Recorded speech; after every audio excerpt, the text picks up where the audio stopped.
Good evening. It is so wonderful to see you all here tonight. Greetings to our esteemed guests and colleagues. In just a moment, we will welcome the platform party and hear the opening cry of the Verger Pro Tem. This is one of the great days of a lifetime for our graduates, their families, and friends. Thank you for joining us tonight.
Penn State Dickinson Law is committed to being a teaching and learning community that is diverse, open, and safe by emphasizing law's role in achieving progress on behalf of community.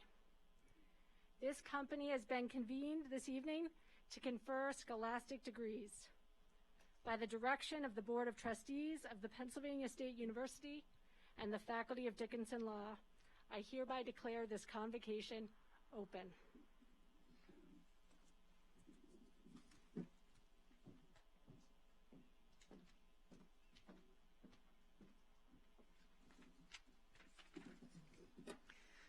Hello, everyone. That was almost acceptable. Let's try it one more time.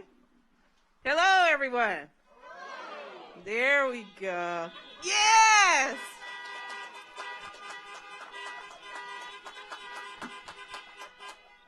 I think I found my place. On behalf of the staff, faculty, and administration at Penn State Dickinson Law, I welcome you all to this commencement ceremony. This is a celebration. Family, friends, administrators, faculty, staff, and colleagues, please join me in saluting the class of 2021.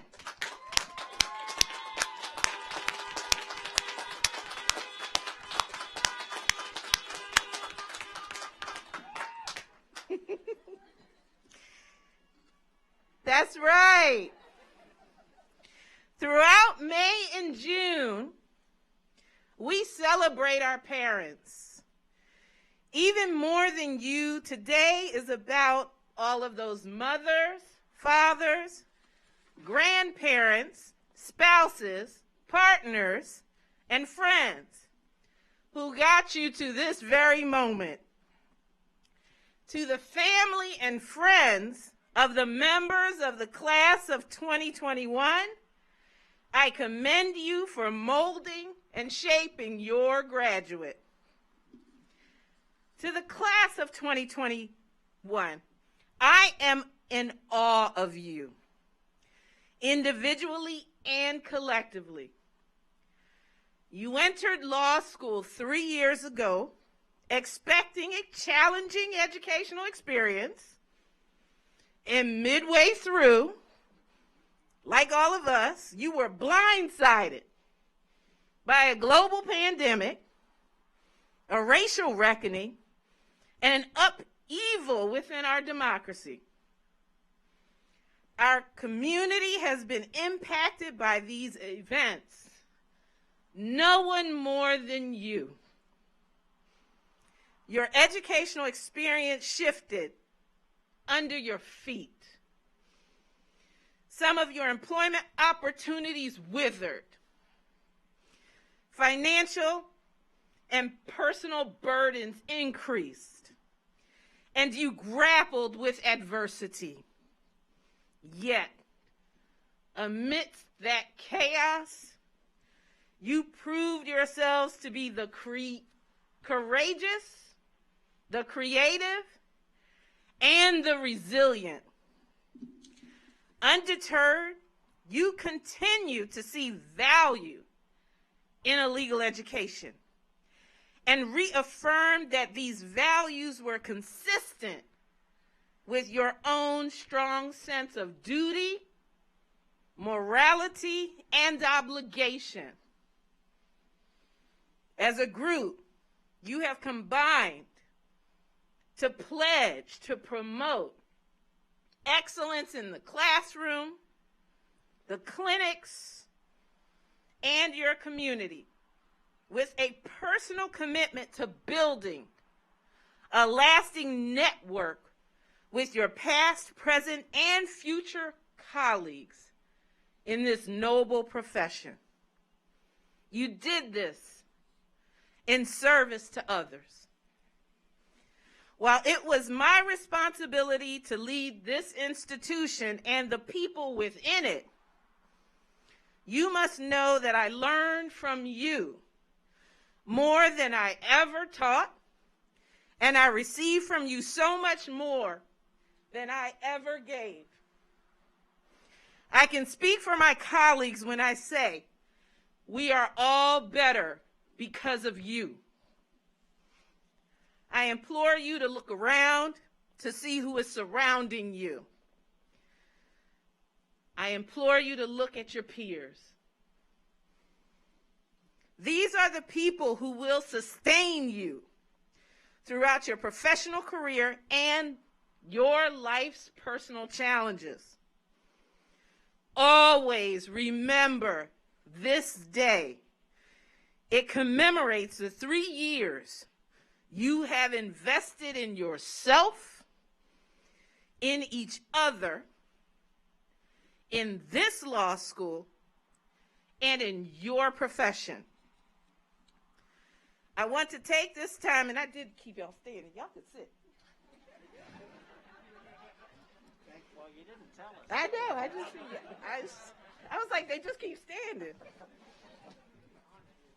Oh, thank you. I want to take this time to recognize the grace that you have shown this administration, the faculty, and the staff during the pandemic. Your patience, your compassion, and your support allowed us to navigate the crises around us while serving the needs of the Dickinson Law community. It is the same patience and compassion and support that you will provide daily to your clients, whether institutional or individual. That service to public, to the profession, and to justice. I urge you to stir the embers of justice in your heart, your thoughts, and your deeds, always taking seriously the preparation that is required to do justice. Whether you are clerking for a court, entering private practice, embarking on military or public service, launching a business, opening your own firm, or serving the nonprofit sector, there is no substitute for serious and immersive preparation. Today's graduation demonstrates your serious of purpose to complete a program of legal education successfully. The next gate, my friends, is the bar exam. That's right, preach. Can I get an amen? You are the face of professionalism, and I know you will study. I know you will study hard, and I know that you will succeed. All I have to say to you about this is, when you get tired, when you get anxious, when you get bored, just remember that the purpose of this licensure requirement is to demonstrate to your colleagues that you have acquired the fundamental knowledge and tools necessary to begin to serve the people of this Commonwealth and other states, all of whom deserve access to your talent and your skills. Today marks an important transition from Dickinson Law student ambassador to the ambassadors to the legal profession. You are the future of our noble profession. I applaud you. We applaud you, the class of 2021. You will carry the mantle well. I know you will. That said, I am honored to introduce Dr. Nicholas P. Jones. Dr. Jones is Penn State's Executive Vice President and Provost. He came to Penn State in July 2013 from Johns Hopkins University, where he served as the Benjamin T. Rome Dean of the Whiting School of Engineering. As Provost, he is the Chief Academic Officer of the university, responsible for the academic administration of the university's resident instruction, research, and continuing education. In his role as Executive Vice President, he serves as the Chief Executive Officer in the President's absence. Dr. Jones holds a master's and PhD in civil engineering from Caltech and a Bachelor of Engineering from the University of Auckland in his home country of New Zealand. I'll say one more thing before turning the microphone over to Dr. Jones. He is a friend to Penn State Dickinson Law. Please join me in welcoming Dr. Jones to the podium.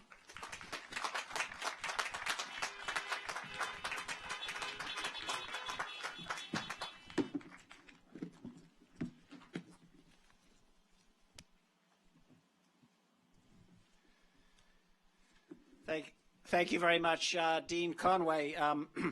Usually I'm getting honked at for a different reason, so thank you very much. It is with great pleasure that we celebrate the commencement of the Dickinson Law class of 2021. It is an honor to share this special day with our graduates, their families, and friends, both in person and via live stream. This impressive group of students has contributed substantially to the intellectual and civic life of the Pennsylvania State University community.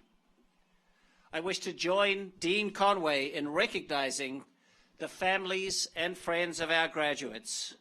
Your sacrifice, understanding, support, and caring have helped them to attain their educational goals. This encouragement is very important, and it's not always easy when you share the stresses and strains of law school. It takes a special commitment. I ask that everyone join me now in thanking our students, families, and friends for all they have done to support their success.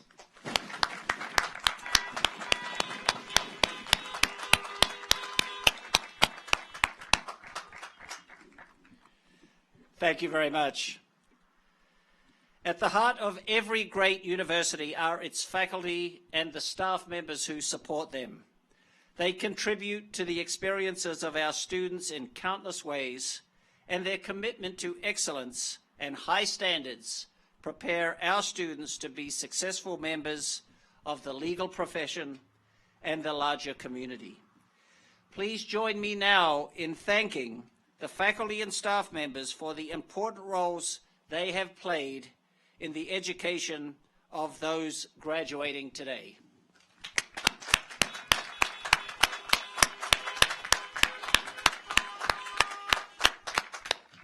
Thank you.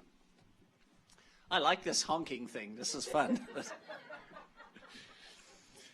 Members of the class of 2021, as Dickinson Law alumni, you will join a distinguished group of attorneys, judges, government and corporate leaders, and legal educators. Since its founding in 1834, Dickinson Law graduates have included several U.S. senators and state governors, the first Secretary of the U.S. Department of Homeland Security, more than 100 federal, state, and county judges, and even more prominent lawyers and civic leaders. Similarly, your futures hold the promise of unique opportunities and great success. Around the world, our institution is known for excellence in teaching, research, and service, and it ranks among the premier institutions of higher learning worldwide.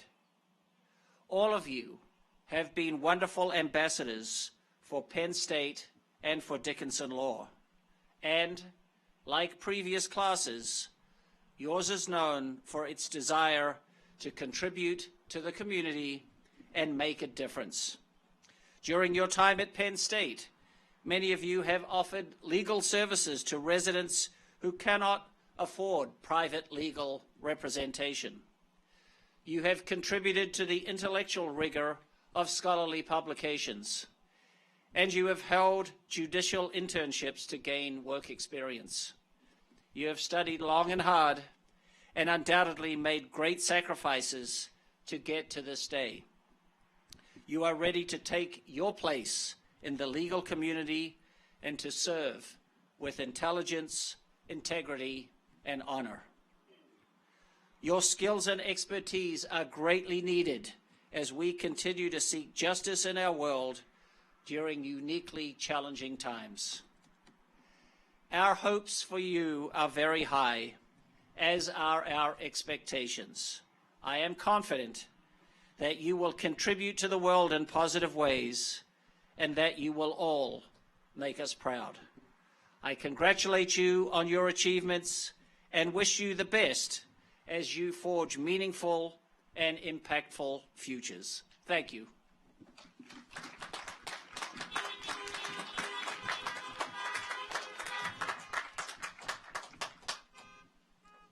Thank you, Dr. Jones. Zhao Guozhen was selected by her classmates to deliver remarks.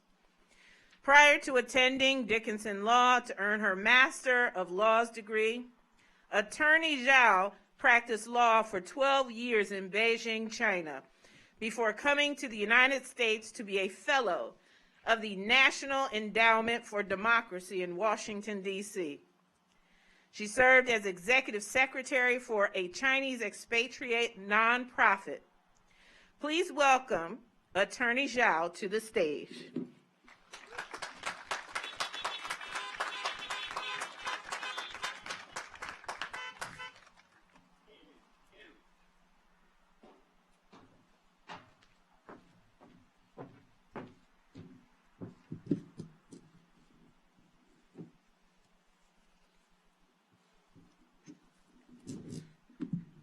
Congratulations, class of 2021. We have been isolated by COVID-19 for such a long time. At last, we gather together, right? And we have been silent for such a long time. Let's make some noise.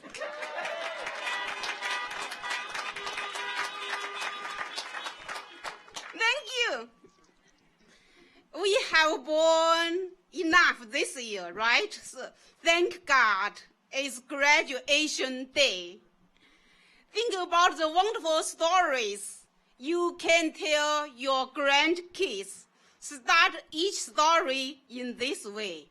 Once upon a time, we were forced to wear masks at the law school. No one could see each other's faces. That's why I took off my mask. I want to show the truth. Even truth, not necessary to be beautiful, but the truth is truth. Even on graduation day. You may be wondering why this Asian woman, who is the age of many classmates' mothers, came to Dickinson Law from 10,000 miles away from another hemisphere. The reason is simple. I want to break the shell. Looking back on my life is all a process of breaking the shell, one after another. When I was young, I loved watching chickens hatch out of their shells. Is what's so amazing. All the birds in the world, even if those fly highest, are born by breaking their shells. I was an economist and considered that legal language was the most boring in the world. So, what made me break the shell and become a lawyer? It was in the 1990s. A relative was suspected of committing a crime but we were unable to afford an attorney. The only solution is to become a lawyer. There was only 3 months for me to prepare for the bar exam, and the books to study had 6,032 pages. I forced myself to read 200 pages every day. It was so stressful that I cried. I did not even have time to wipe my tears. I know why I passed the bar exam on the first try. My desire to break the shell was so strong. Upon hatching first, I found that legal language is most charming. It's so concise, it's so beautiful, and should use not one word more, not one word less. Second, my thinking took a big leap. I began to understand that I did not know what I did not know, and I started to observe the world with legal eyes. After a few years of practice, I loved this profession so much that I hoped to do it for the rest of my life. So I decided to break the shell again, to enter law school. A secret, when I passed the bar exam, I did not get any legal education. 19 years ago, at the law school in Beijing, I was the oldest among dozens of female classmates. Today, I may be the oldest student at Dickinson Law without binary distinction. Why no noise? Thank you all. During the 3 years at the Beijing Law School, I created a masterpiece. My first daughter, Monica, she's here today with me. That left me only 2 years to finish my law school, and I made it.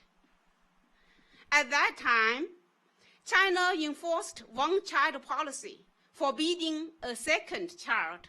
But in 4 years, again, I decided to break the shell and had my second daughter, Julia, an illegal child in marriage.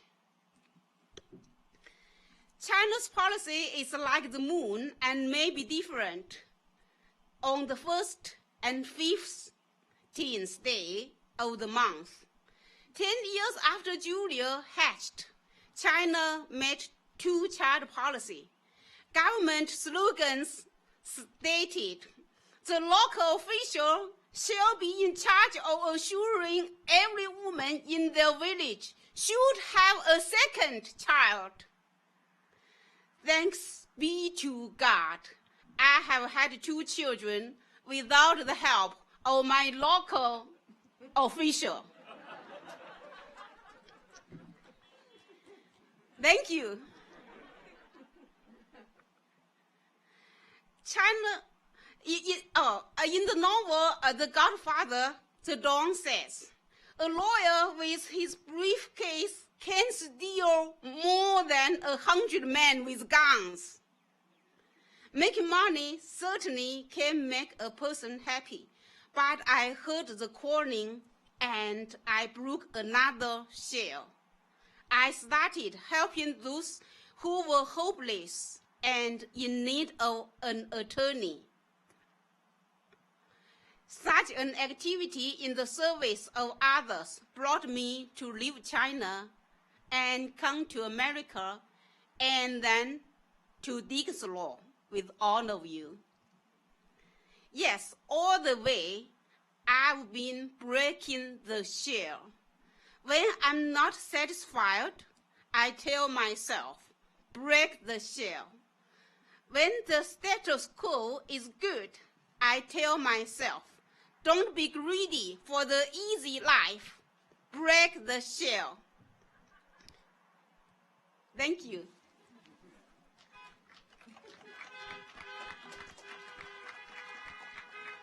Thank all of you. In the USA, my heart echoed with "I have a dream."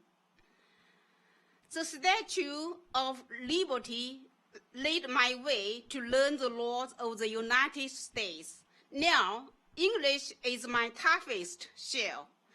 I'm still struggling with speaking American. All the outstanding people here today have been helping me crack it. When I was afraid that my English was not good enough and refrained from asking questions, Professor McGill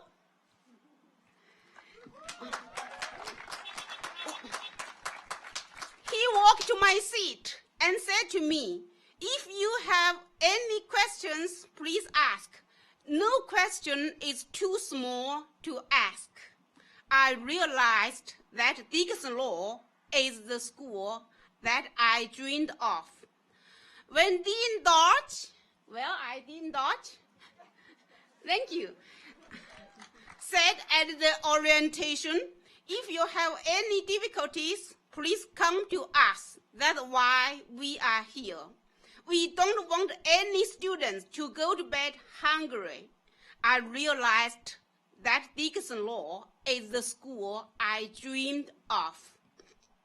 When incidents of hate toward Asians happen in this country, Dean Conway, right here, thank you, told me, "Guozhen, this is your name and your identity. Just keep your name. You should be proud of being Asian." I realized that Dickinson Law is the school that I dreamed of. When Professor Groom, Professor Cool, and Dean Exforth, so many professors said to me, "Even after you graduate, you can always find me when you need help." I realized that Dickinson Law is the school that I dreamed of. Professor Morris, you probably have not counted, but we have sent each other over 350 emails. You let me know Dickinson Law is the school that I dreamed of. When I asked for help from my classmates, no exception, everyone helped me with all the enthusiasm. You let me know Dickinson Law is the school that I dreamed of. Sometimes the pressure has made me cry. Not only you cry, I cry too. Like when I was preparing for the bar exam in China, but this time it's different. You are with me. I do not feel lonely. I would like to thank all of you, our professors, all the staff, and my classmates, all of you who are here and who are online to watching us, because they care about us. Dickinson Law has nourished us. The days we have spent in law school are the incubation period of our lives. The high-flying birds can break their shell because they are nourished by calcium absorbed from the shell. Every class, every page of book, and every interesting conversation has made me grow. I believe the same for you.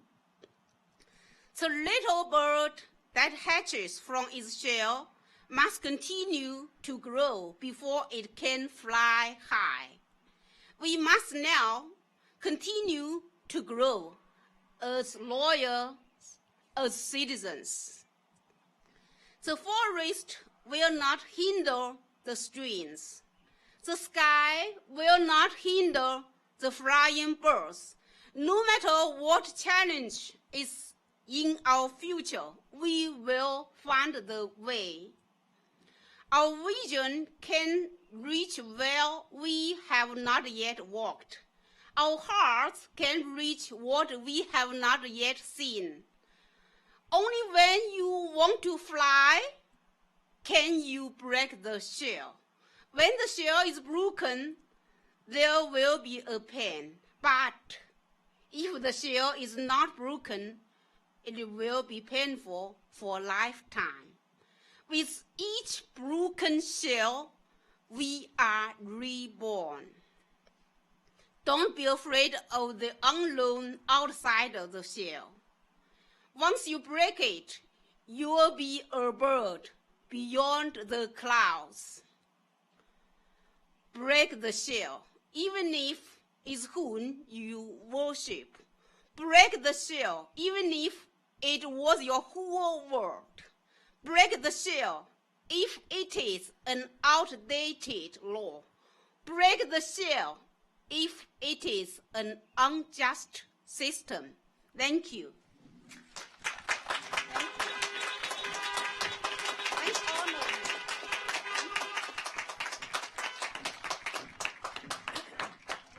Wojen.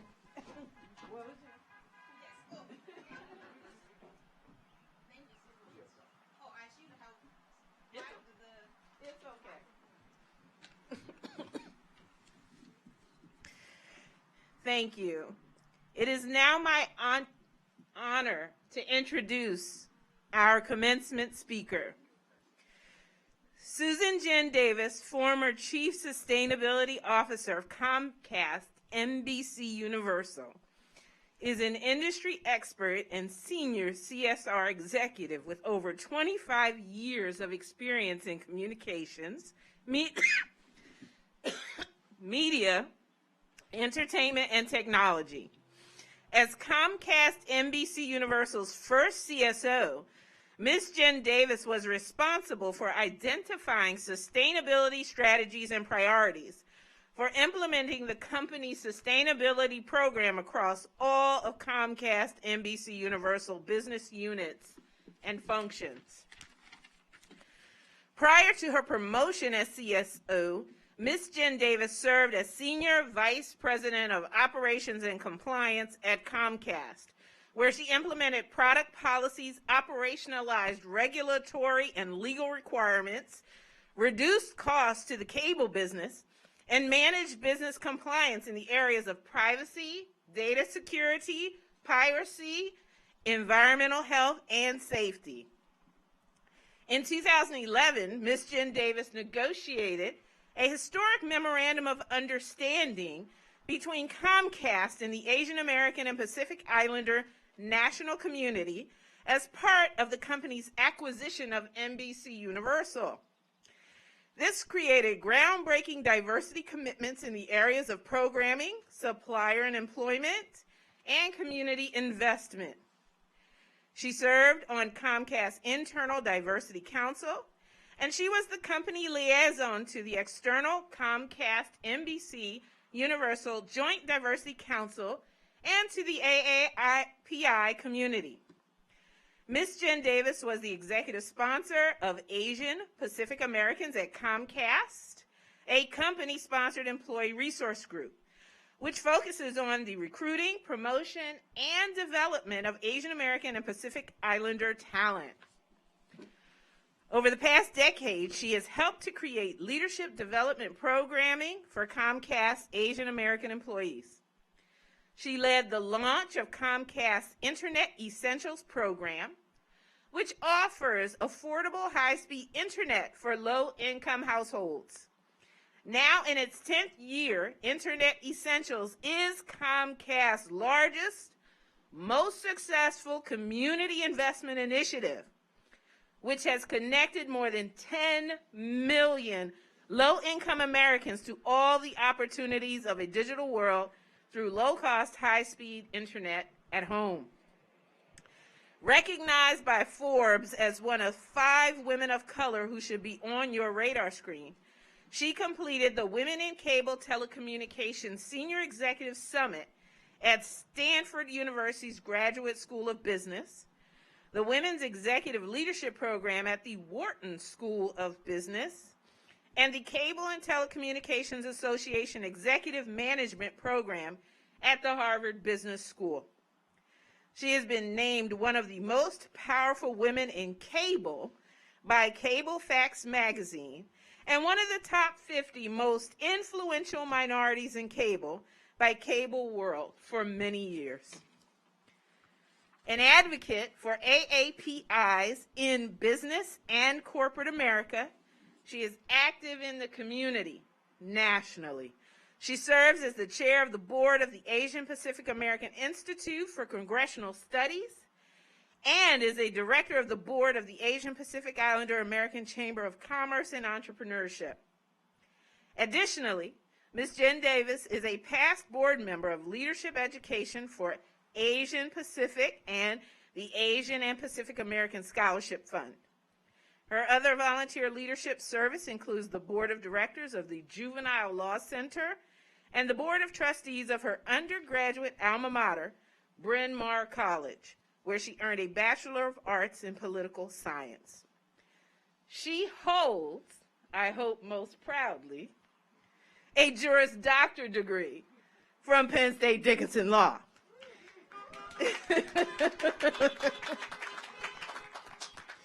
She is an active runner, of which I am very jealous, and resides in the Philadelphia area with her daughter, Sophia. Please welcome Ms. Jen Davis to the podium.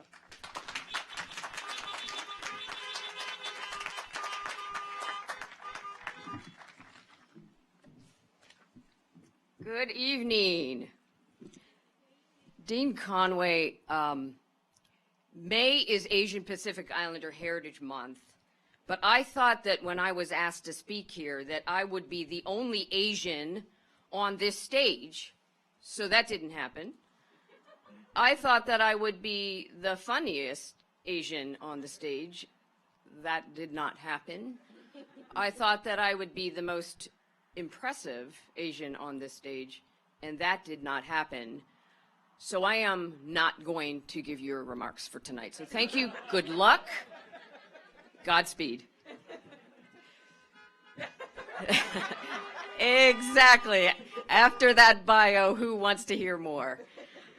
To those graduating today, you are unlike any class of law school graduates of the past.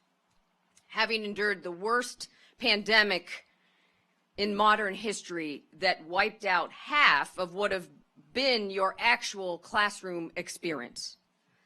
Little do you know that missing that many in-person classes has been a blessing in disguise because you avoided the worst thing about law school, the public humiliation of the in-person experience of the Socratic method. So for that, I congratulate you. It was not easy for Dean Conway to convince me to do this commencement speech. It is not that I am not honored. I am deeply so. But it's because my time at the law school was not wholly positive. Was I really the right person to be on this stage? I came to Dickinson fresh from a healthy dose of a feminist education at Bryn Mawr College, a liberal arts school for women. As I entered the law school, my attitude was there was nothing a woman of color cannot do. So, while at law school, I did what every radical, feminist, anti-racist activist would do. I organized a protest. I was co-president of the Minority Law Students Association, and we organized a sit-in, protesting the lack of diversity at the law school. We sat on the floor of the old, by the way, decrepit, Trickett Hall in front of the dean's office, and we refused to go to class until the administration met with us to tell us how they would work towards more diversity in the student body, faculty, and administration. I was very pleased to see that many of my classmates joined our sit-in and refused to go to class. The local news outlets covered the protests, and I remember being interviewed on the steps of the law school. My mother saw me on TV and was horrified. I remember how she was so upset and scared for me. "Why are you doing this?" she asked with great concern. More on that later. Some of my classmates responded to my law school activism by including me in an informal list of class superlatives. You know, most likely to succeed kind of thing. I was named the Geraldo Rivera of my class. And if you don't know who he is, look him up. Having just concluded a successful, nearly 30-year career in corporate America, being one of the highest-ranking women and the first chief sustainability officer for a Fortune 50 company, all I have to say is, how do you like me now? It just goes to show, never, ever underestimate a woman of color who was raised by immigrants. Thank you. My bio tells you a lot about my professional successes. All of what I did, but not who I am. It doesn't tell you what lies beneath the surface. I am a child of immigrants from Korea. It doesn't say that I grew up as one of the few kids of color in my school. It fails to mention that my parents had a lot of difficulty being accepted here. Always the foreigner, never American enough, struggling to be heard because of their accented English. I lost both of my parents in the past year and a half. My father just died a month ago, and my mother died in August of 2019.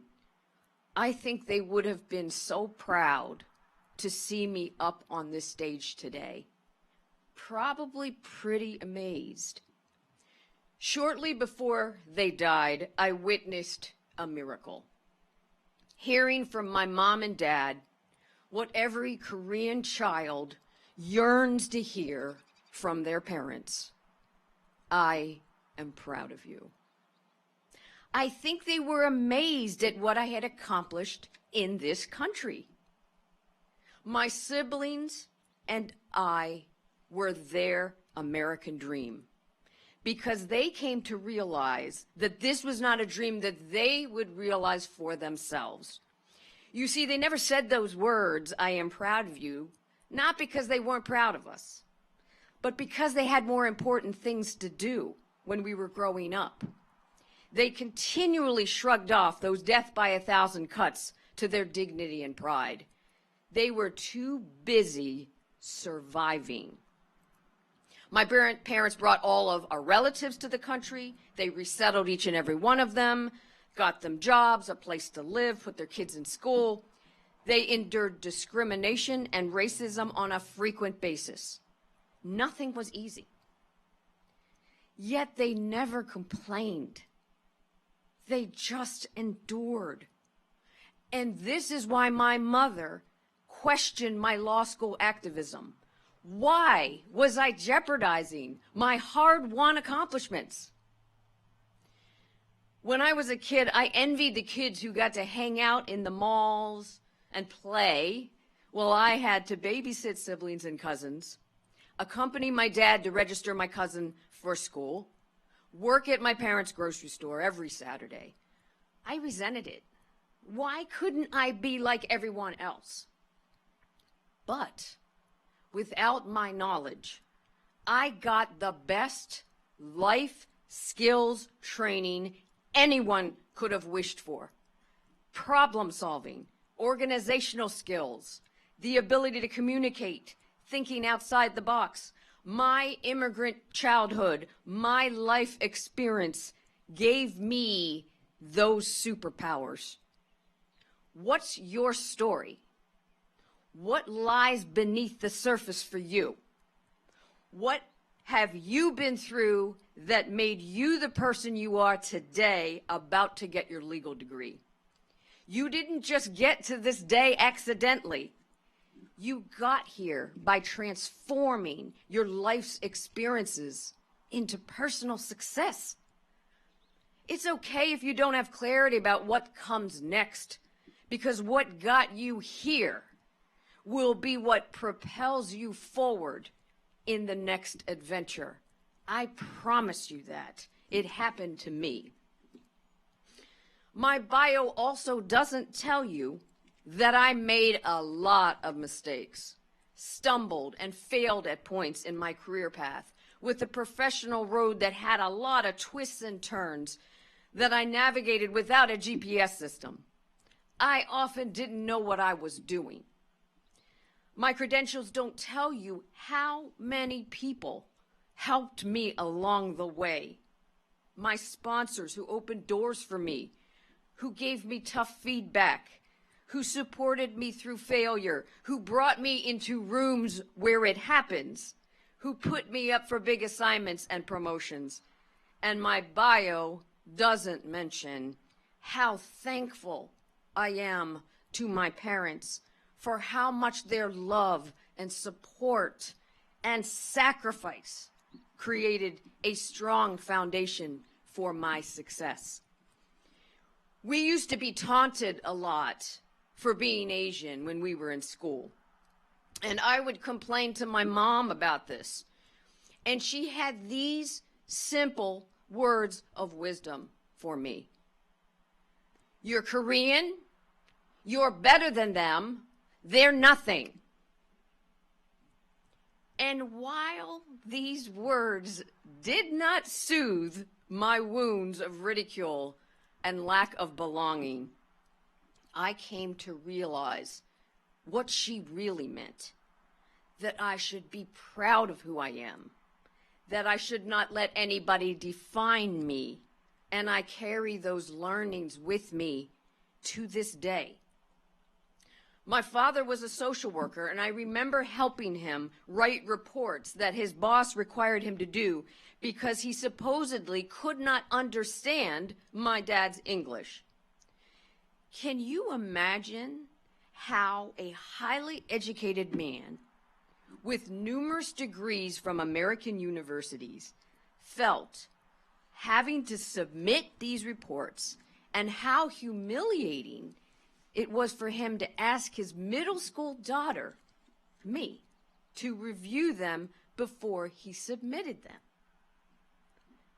Well, I don't know, because it never seemed to bother him.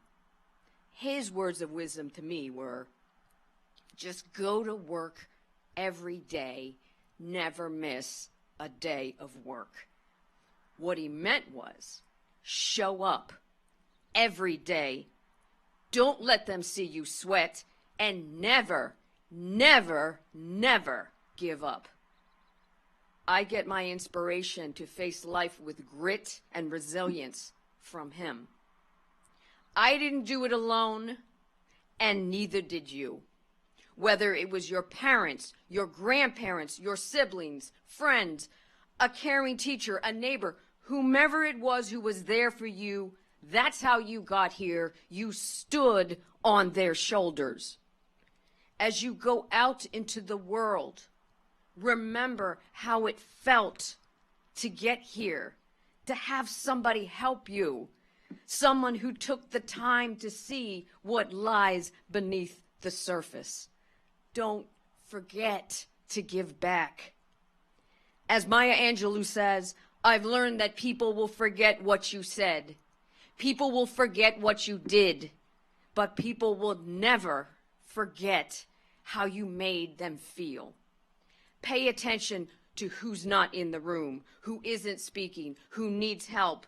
The person you notice and help will never forget how you made her feel, and the investment will have a ripple effect that will continue to grow. What convinced me to accept Dean Conway's invitation, and by the way, she stalked me to speak tonight, was hearing that I think 44% of the current school body are racial minorities, if I have that right. When I was here, I don't think there was even 10%. That shocked me. Law school was not a place where I felt like I belonged. I felt like an outsider because I didn't see anybody like me. I didn't feel like I fit in. I remember writing an op-ed in the school paper about my experience with racism in Carlisle and at the school. Someone wrote a parody response to it, making a joke of my opinion and my experience. And although there were 50% women in my class, there were only 2 female professors and no women administrators. There were no minorities on the faculty or in leadership. Professors Terry and Kellett made such an impact on me, and I am so glad to see that Professor Terry is still working here and teaching here. She made a difference. So I kept my distance from the law school. But after talking to Dean Conway, I thought, you can't change the world if you don't believe the world can change. As James Baldwin said, not everything that is faced can be changed, but nothing can be changed until it is faced. Dickinson Law, you have faced the lack of diversity, and you have begun the change. A testament to the deliberate work of the administration, the faculty, the students, and the trustees. I read about the faculty resolution that was passed in April condemning violence against people of color and committing to the creation of an anti-racist approach to legal education. I congratulate you for this hard work. With this sea change, there is a recognition that if we're to make progress against racism, bigotry, otherness, if we're going to create an environment of inclusion where everyone can be their authentic selves, if we're going to set up our law students to become agents of change for justice, if we're going to create a true community, we need to transform our institution through actions. Institutions are made of people, so our work is about changing ourselves, humanizing one another, having compassion for one another, and building community with one another. And that starts with looking beneath the surface of our biases and stereotypes that we've been conditioned to believe all our lives. The Buddhist teacher Thich Nhat Hanh said, "For things to reveal themselves to us, we need to be ready to abandon our views about them." This work, building the beloved community, is our work. It's not just good for some of us like people who look like me. Justice is about everybody and all of us. All of us benefit from being respected, heard, affirmed, and elevated. Everybody benefits from justice. This is not a zero-sum game where one group's share of the American dream takes away another group's share of that dream. There is room in the dream for all of us.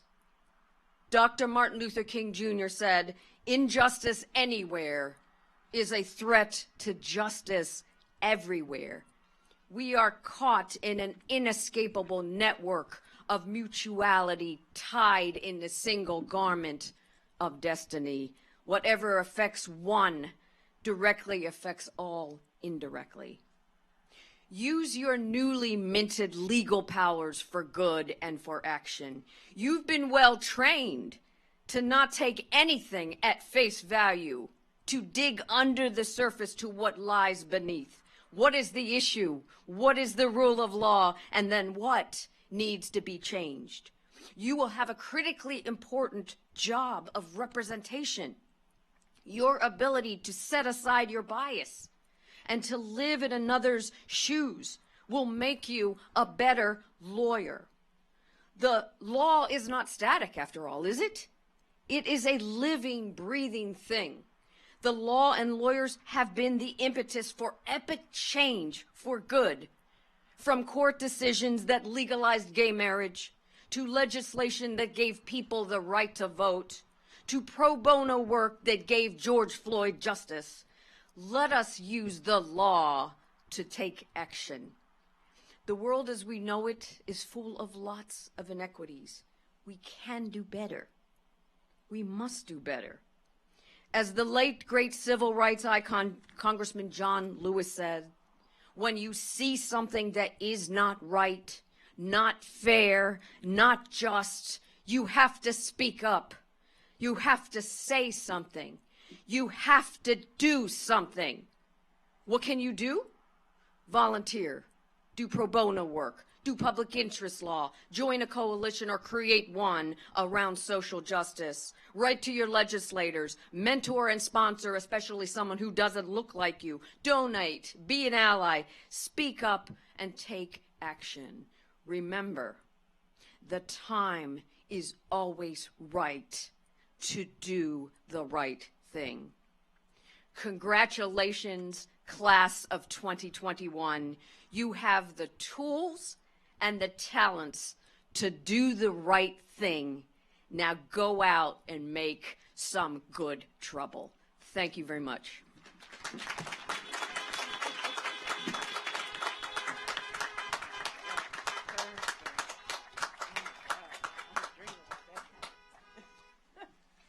Thank you, Miss Jen Davis. That's right. That's right. Honk, honk, honk. I love it. We got to do this like every year, right? At this time, I would like to share a brief video for your pleasure and entertainment because it contains congratulatory messages from our Dickinson Law community. This is for you, our class of 2021 graduates, and thank goodness we're at a drive-in. Roll that beautiful bean footage. Congratulations, class of 2021. You did it. You had the drive to thrive even during a global pandemic. It's incredible. I am so proud of each and every one of you for everything you've accomplished. You have bright futures ahead of you. Congrats.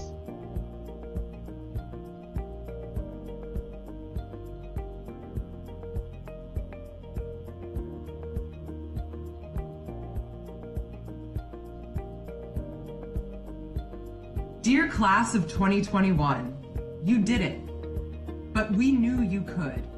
The Office of Admissions and Financial Aid has been rooting for you since the day we admitted you. I know the past 3 years have been full of ups and downs, highs and lows, but you've done the work and you deserve to celebrate. We are so excited for you, and we can't wait to see the many ways that you will practice greatness in the years to come. Stay in touch.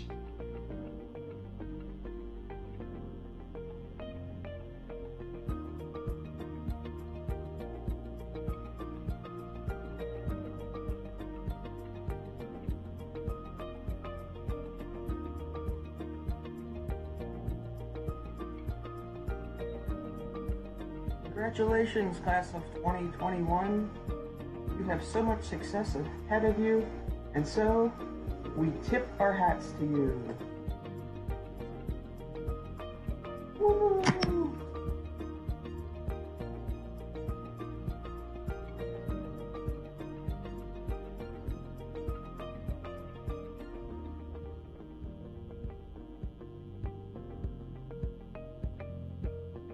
It's a privilege to welcome you to Dickinson Law in orientation in August of 2018.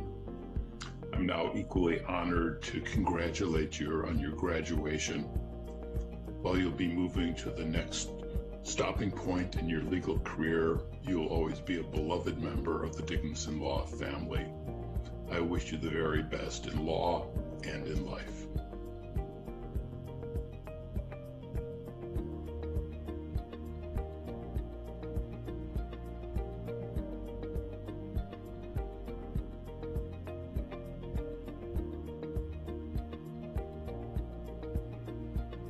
Congratulations, class of 2021. You made it. I bet fall 2018 civil procedure seems like a very long time ago. Your class is always going to have a very special place in my heart because you're the class that I'm graduating with too. So I just want to wish you all the best in the future.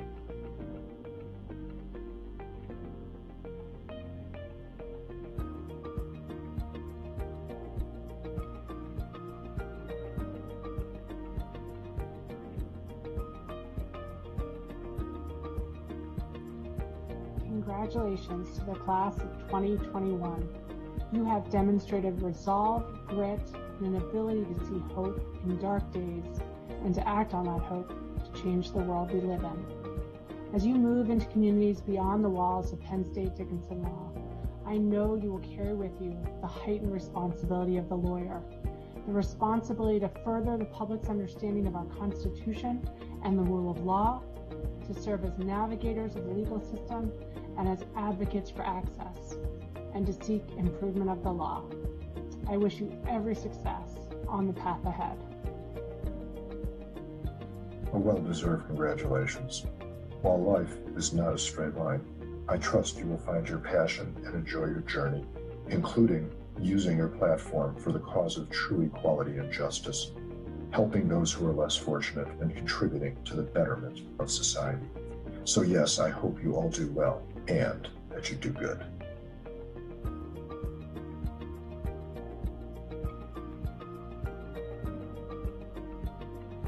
To the class of 2021, it seems like just yesterday we were watching A Few Good Men on the lawn during orientation movie night, and now here you are graduating from law school. I just want to say it has been a pleasure to get to know you and work with you throughout the last 3 years, and I'm going to miss you all terribly. Wishing you every success.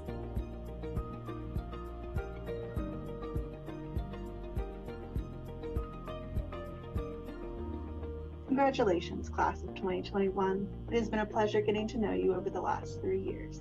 I wish you the best of luck on all your future endeavors. And don't forget to come back and visit.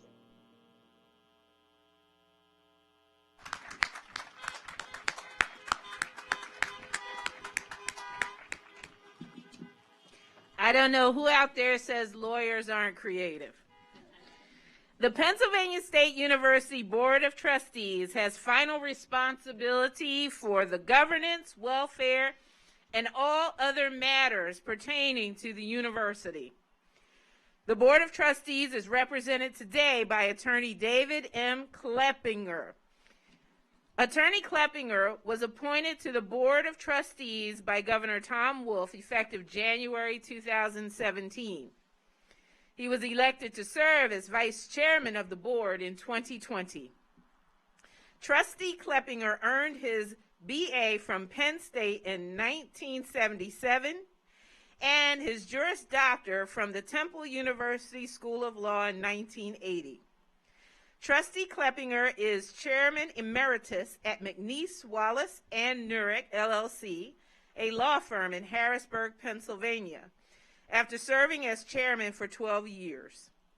He served as vice chair of the board of the Pennsylvania Chamber of Business and Industry from 2015 to 2018, and as chair from 2019 to 2020.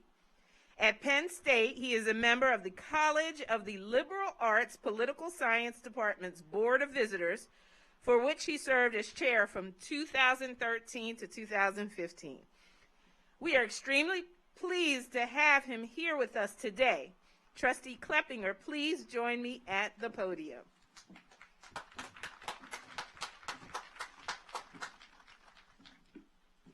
I have the honor on behalf of the faculty of Dickinson Law to present the 2021 graduates for the conferring of degrees of Master of Law. Thank you, Dean Conway. Dr. Jones, by virtue of the authority vested in the Board of Trustees of the Pennsylvania State University and on behalf of the entire board, I authorize you to confer on these candidates the degree earned as certified by the faculty, and it is my honor to do so.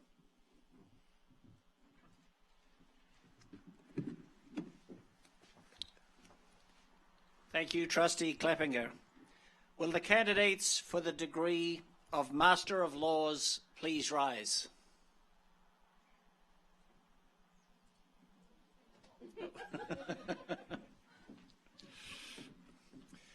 Upon recommendation of the faculty and authorization from the University Board of Trustees, I confer upon you the degree of Master of Laws with all the rights, privileges, and responsibilities thereunto appertaining. Dean Gaudian will announce the name of each recipient of the Master of Laws degree. When your name is called, we will present you with a commemorative gift box, and you will enjoy the right to wear the purple hood denoting your degree. 1992, Isa Tamamura of Tokyo, Japan, became the first international student to earn a law degree from Dickinson Law. Since that time, the law school has encouraged enrollment of international students who wish to gain a better understanding of the U.S. legal system. In 1968, the school formally adopted a Master of Law program for international students. And since that time, students from approximately 50 different countries have earned the LLM degree and have gone on to make significant national and international contributions. Candidates for the degree of Master of Law, as your name is called, please move forward. Zhao Guozhen.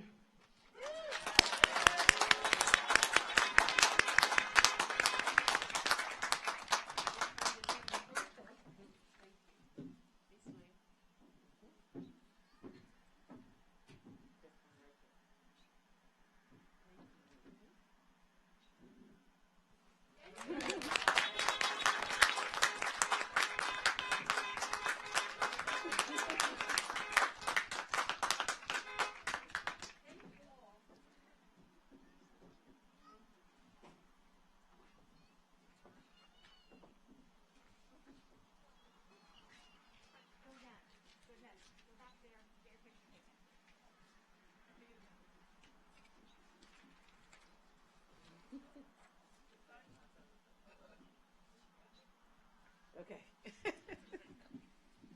So as you know, last year, because of the pandemic, we were unable to hold commencement ceremonies. At this time last year, we were desperate because we could not honor the students in that class. We are fortunate to have a representative from the class of 2020 who will be recognized at your ceremony. Today, we are joined by Dickinson Law, class of 2020 graduate, Amy Maldonado.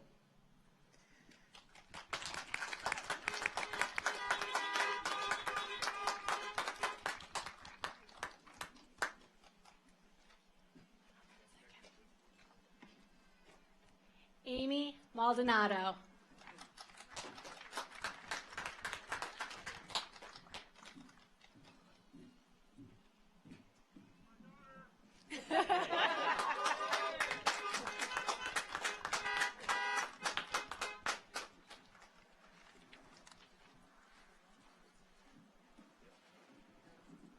Thank you, Amy Maldonado, for representing the class of 2020.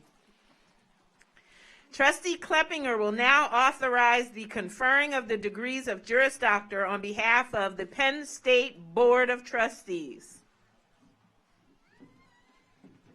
Thank you again, Dean Conway. And before I do that, I just want to say how special it is for me to be here tonight.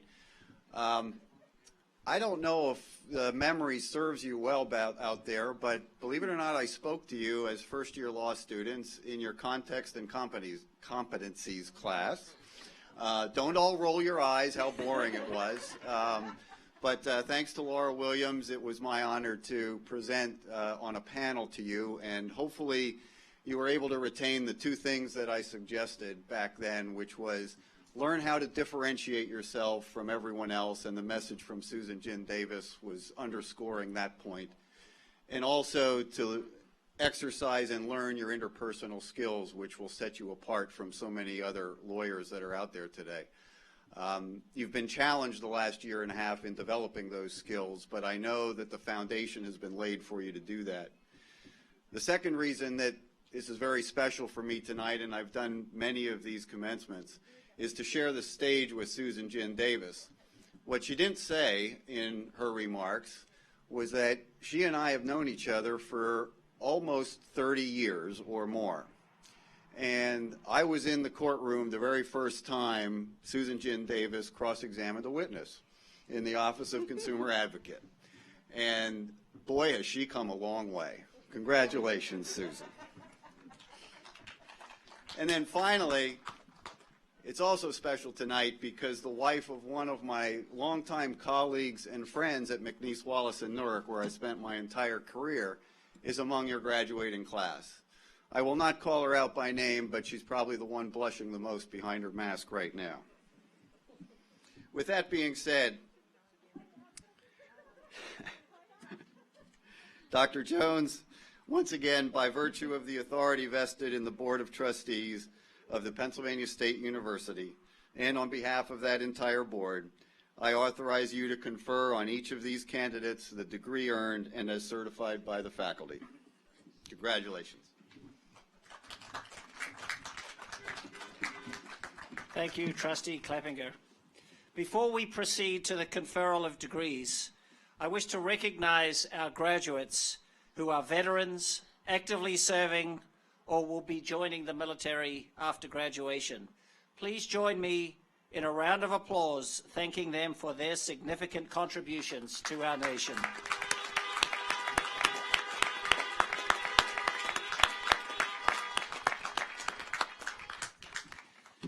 Thank you. Now we turn to the conferral of degrees.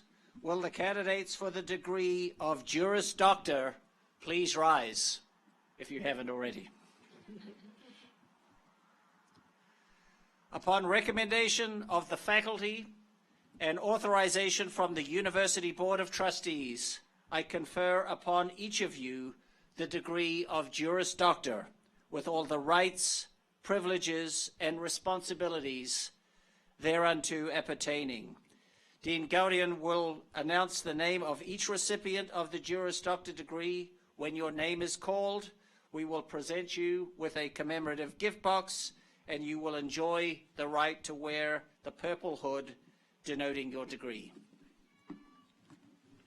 First, I would like to recognize our JD candidates who could not join us in person today.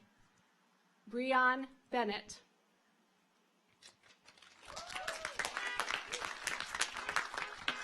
Najiba Baya.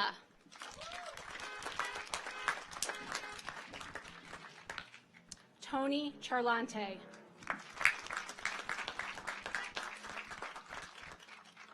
Michaela Cloutier.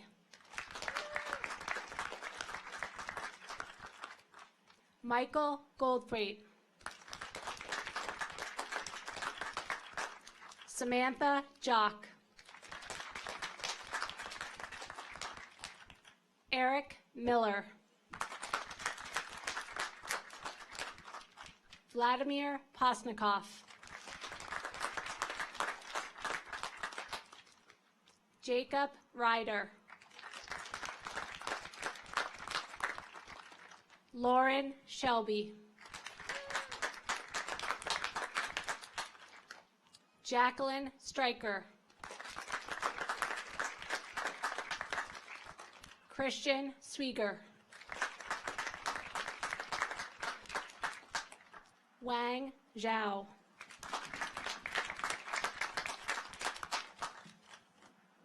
I will now go on to the candidates who are with us this evening. Jeffrey Balmer.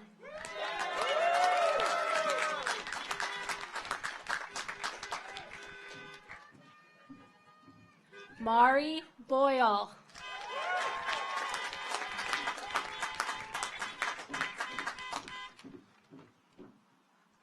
Nicholas Paul Cherry. We are pleased to share a photo of Nicholas and his father, the Honorable Paul E. Cherry, class of 1983. Not pictured here is Nicholas's grandfather, the Honorable John A. Cherry, class of 1936.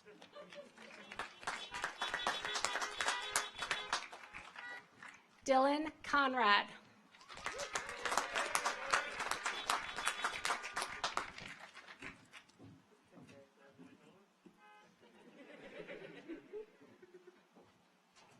Tony DiAgostino.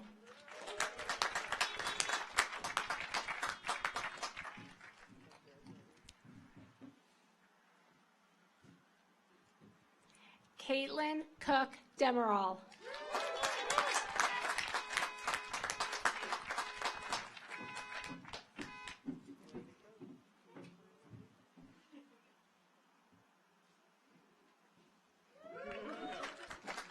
Chelsea Dickert.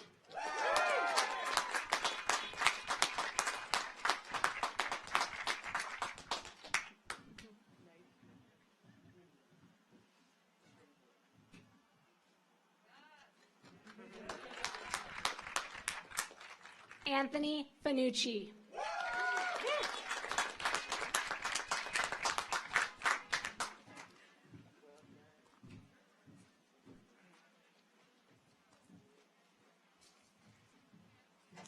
Aaron J. Gallagher.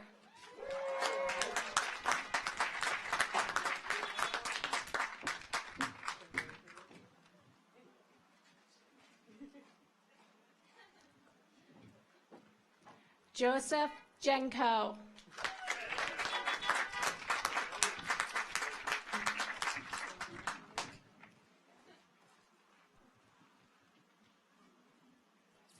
Brian Gogg.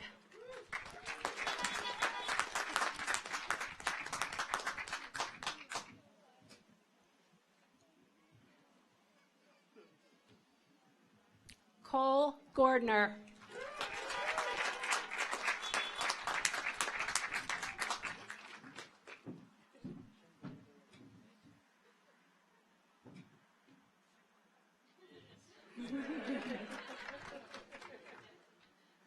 Danny Grace Gray.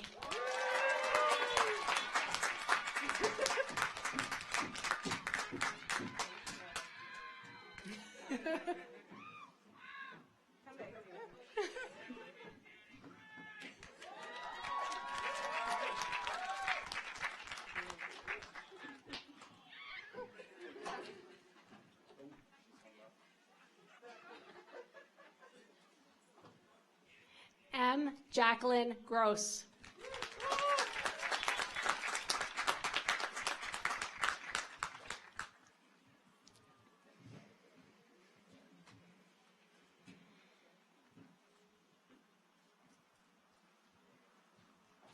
Gowan Fury Zacharias Grunlow.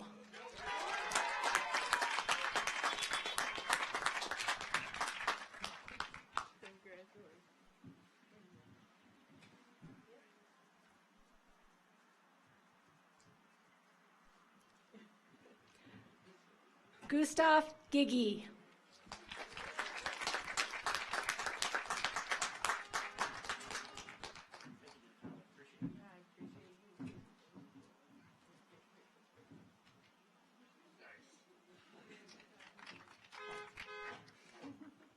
Philip Hall.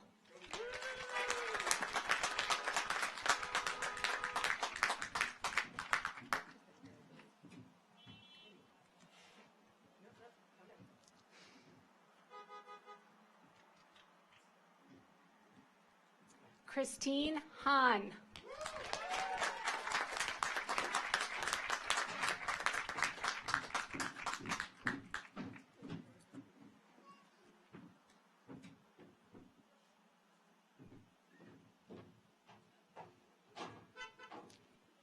Daniel Hanley.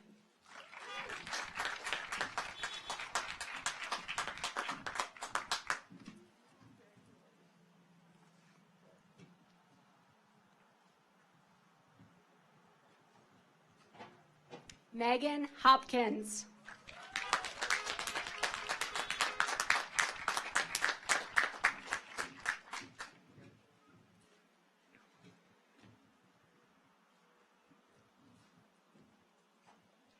Anne Harisian.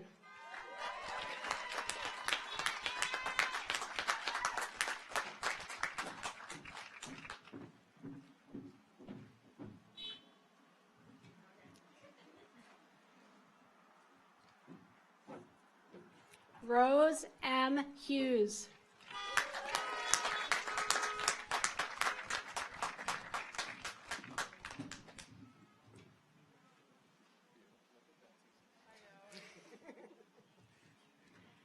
Jack Jackson.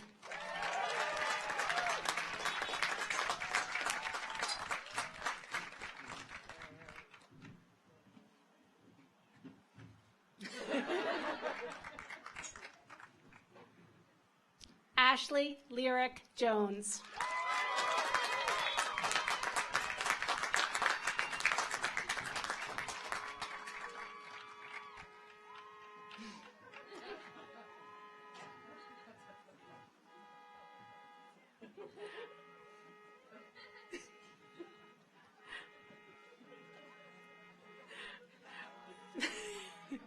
Robert John Cantner.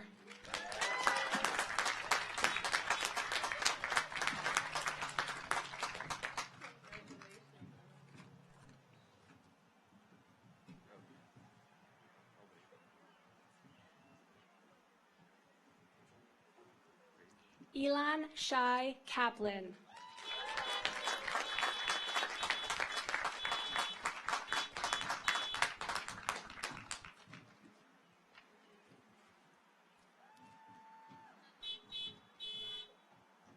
Jack Kerwin.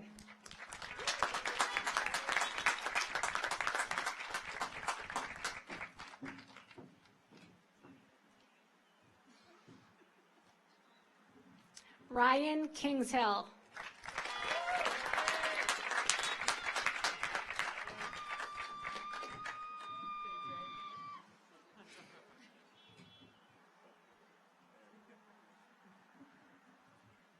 Trevor Nathan Klein.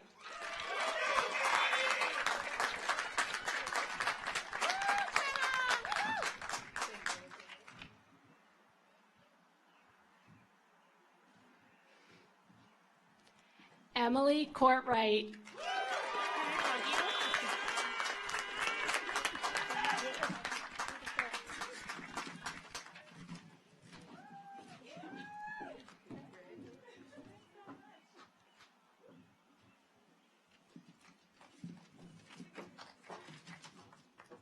McKay Ashman Lewis.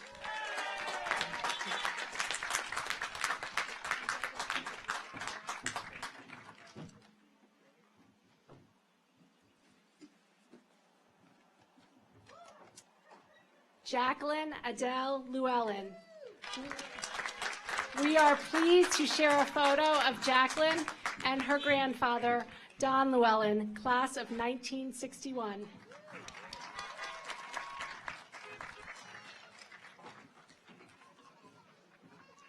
Zoe Mathern.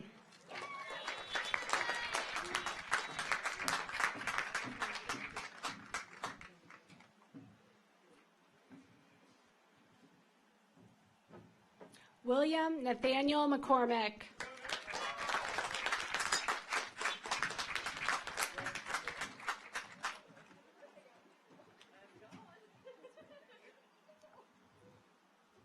Michael Patrick McDonald. We are pleased to share a photo of Michael and his father, Michael J. McDonald, class of 1979.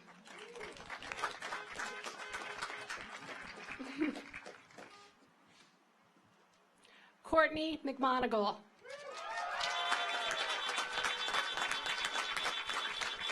We are pleased to share a photo of Courtney and her father, Jim McMonigal, class of 1992.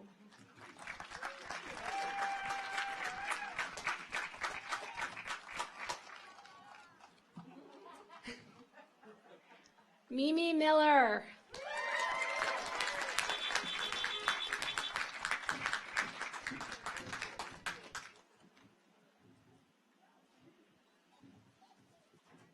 Travis Joseph Murray.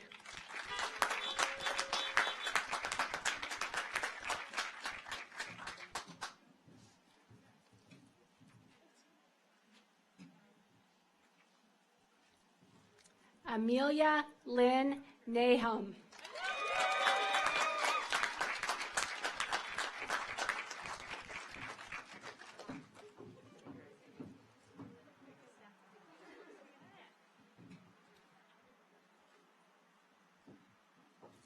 Stephanie Rose Katrina Orlando.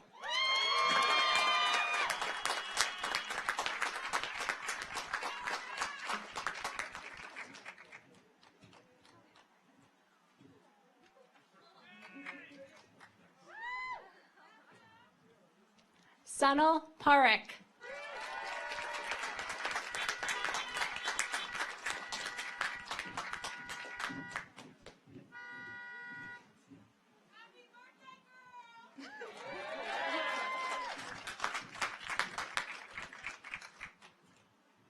Caitlin Marie Price.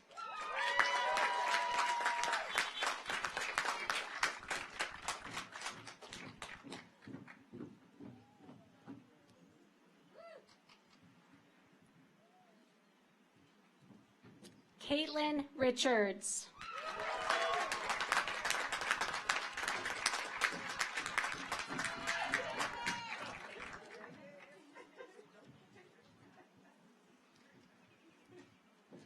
Erin Sue.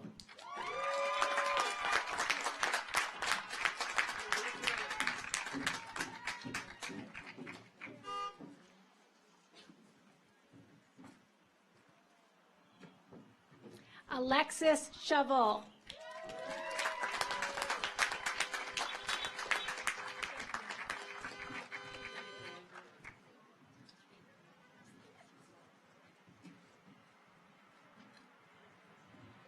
Margaret Shoemake.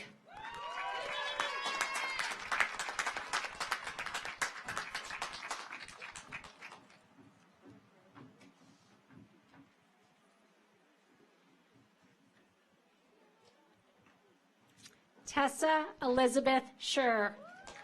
We are pleased to share a photo of Tessa and her grandfather, Bertram Sweeney, a friend of Dickinson Law.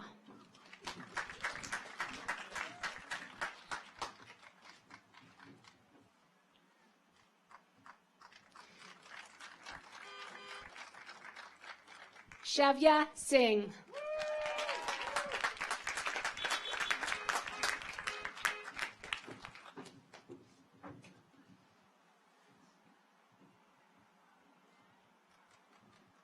Stephen Spear.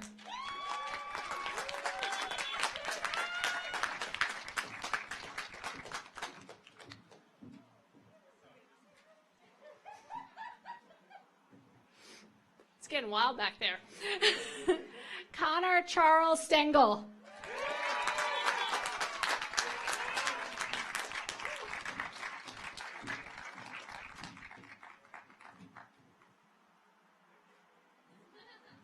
Elikam Kofi Chikada.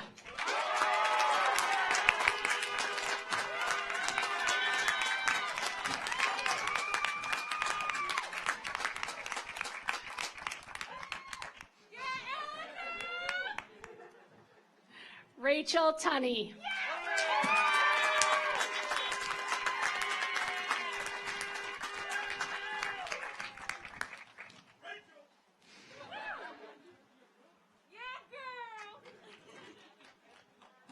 Jeremy Ohm.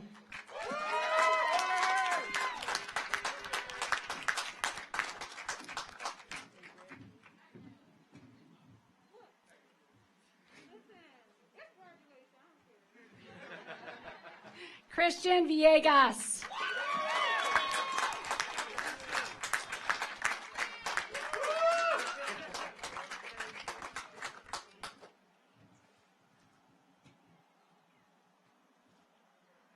Robin M. White.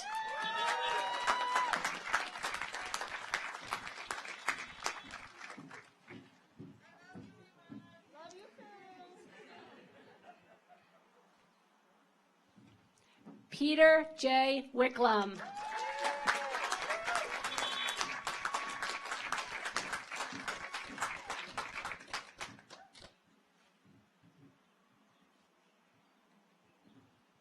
Iman Woodyard.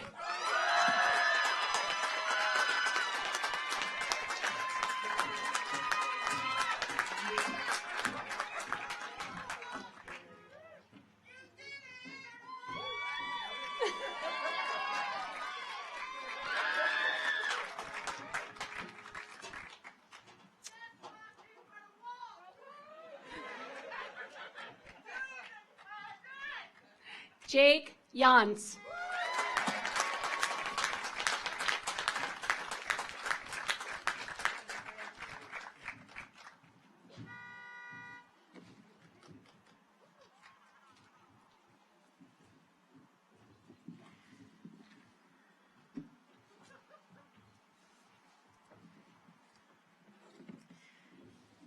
It is my honor to present to all of you the Dickinson Law class of 2021.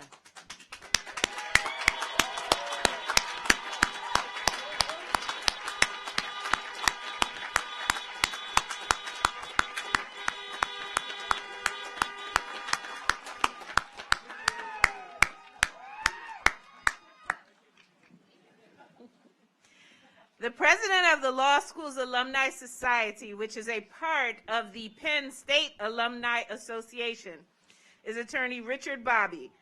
President Bobby is one of the law school's most dedicated alumni volunteers. He is a partner at Greenblatt Pierce Fonten Flores, LLC in Philadelphia, Pennsylvania. President Bobby will now induct all of our degree recipients into the Dickinson Law Alumni Society of the Penn State Alumni Association.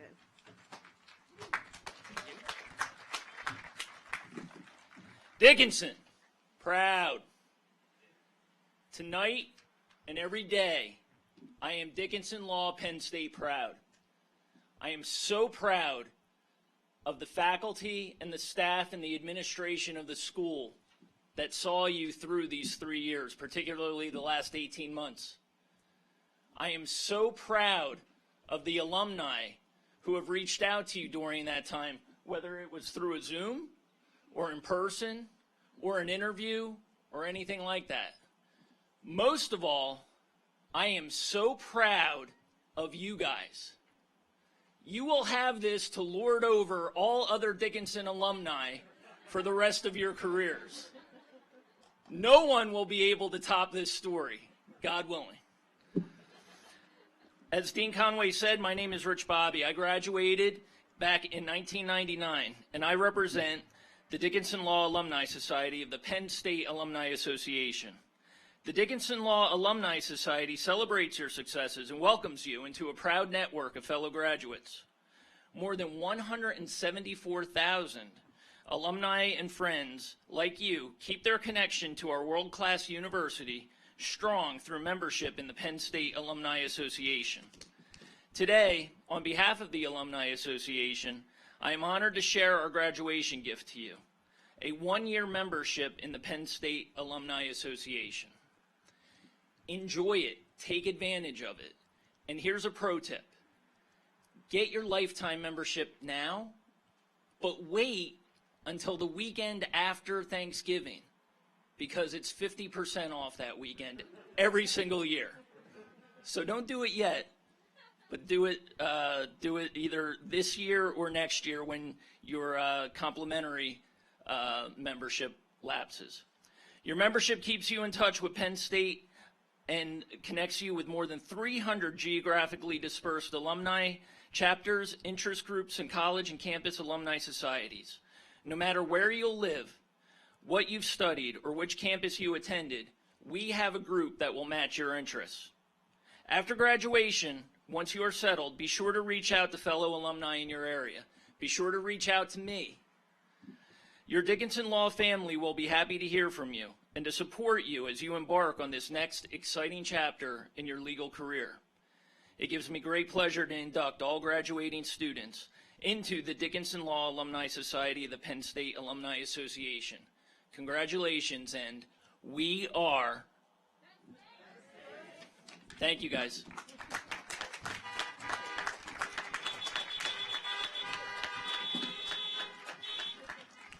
Thank you, President Bobby. It is my honor to invite graduate Rachel Tunney of the class of 2021 to deliver remarks. Where are you, graduate Tunney? Following her remarks, we will hear the closing cry of the verger pro tem. We ask that the audience remain parked after the closing cry until the last graduate finds their way safely to their vehicle.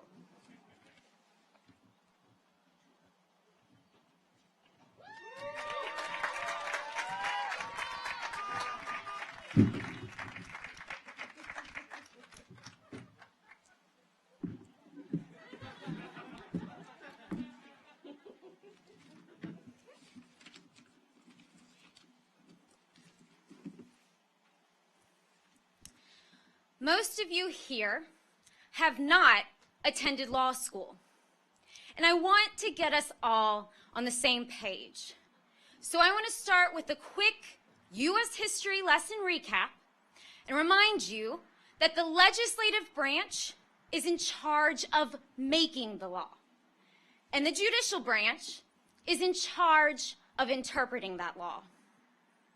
Legal persuasion was a class we took during our first semester. It was taught by our dean at the time, now Professor Gilden, and it was a class where we learned the different tools that attorneys may use when interpreting that law. One of those tools we learned is statutory construction. It's the process of determining what words of a particular law mean. It's useful when a statute has a word or a phrase that is ambiguous, meaning it's susceptible to more than one reasonable interpretation. And we learned that one way judges and attorneys resolve these issues of ambiguity is to find the plain meaning of the word. Now, how do we find that plain meaning? Well, one way is to resort to dictionaries. Yes, this is a real thing. Now that I have caught you up really quickly, we learned a little bit more in 3 years. I want to do one last final statutory construction exercise as a class together. We were welcomed with open arms that first day to practice greatness. And when I first heard that motto, I imagined all the alumni who had come before us, people who were advocates and judges, all fighting greatly for their clients each and every day. But here's the thing.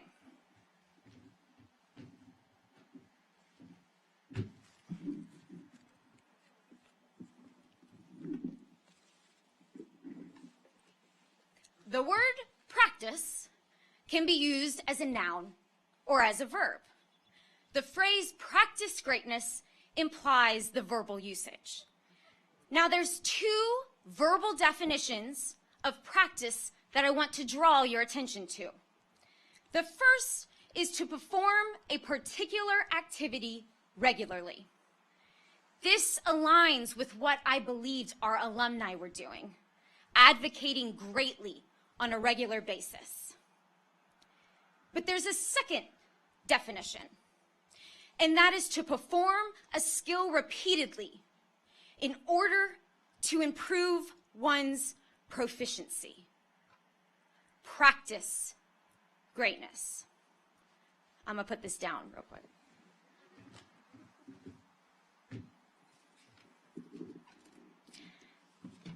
And when I think about that second definition, I realize that's what my classmates have been doing this entire time. I have been surrounded by greatness at Penn State Dickinson Law since the first day. Greatness was letting your classmates know you would volunteer for that case on diversity jurisdiction when you barely understood it yourself. Greatness was revising that moot court argument over and over and over again, never giving up, and being prepared to be grilled virtually. Greatness was offering to send a struggling classmate your detailed notes, even though you knew the professor only gave out 6 A's. Greatness was refusing to choose between carrying a child and being a law student, even if it meant going virtual before all of us. Greatness was refusing to choose between being a good father and a law student, even if it meant bringing your newborn to class. Greatness was taking advocacy classes when public speaking terrified you. Greatness was silencing a witness during mock trial by demanding he only answer in the affirmative or in the negative, even though he had been trained to distract you with long, drawn-out sentences. Greatness was serving your country while completing your classes. It was saying yes and I do during, quote, unprecedented times. Greatness was refusing to let your black skin, Asian heritage, or sexual orientation hold you back, even as you questioned your safety, your privacy, and your worth. When your classmates spoke outrage and you wanted to whisper that life has always been this way. Greatness was learning to listen. Greatness was swallowing your pride when your childhood nighttime panic attacks resumed, taking medication just to have the ability to sit through class. Greatness was being a voice for all of us and refusing to be quiet. Greatness was sometimes just getting through the day. It was every time you clicked Zoom when all you wanted to do was throw something at the wall and scream. And it was delivering an oral argument mere days after your father was admitted into the hospital due to COVID-19. Greatness is sitting here looking at an unknown future in the eyes and saying, I refuse to give up. Hear me when I say you are greatness today. You have done what no other class before you has had to do. 1/2 of your law school career online. You didn't ask for this challenge. You didn't ask for these circumstances. But those who are great never do. They cry, they scream, and they doubt. But they persevere, and they get through it, like you did. I have no doubt that wherever you go and whatever you do, you will be great because you have been here practicing. My name is Rachel Tunney, and it is an honor to be part of the graduating class of 2021, the class that endures. Thank you.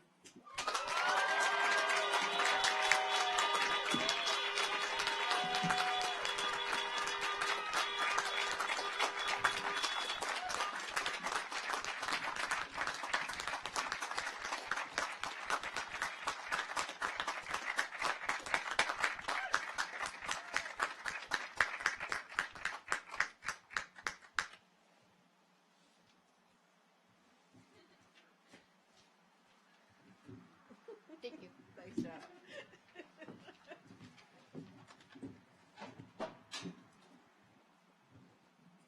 Thank you, Rachel. By command of the Dean and faculty of Dickinson Law, I hereby declare this convocation closed. Thank you for joining us this evening, and please drive safely.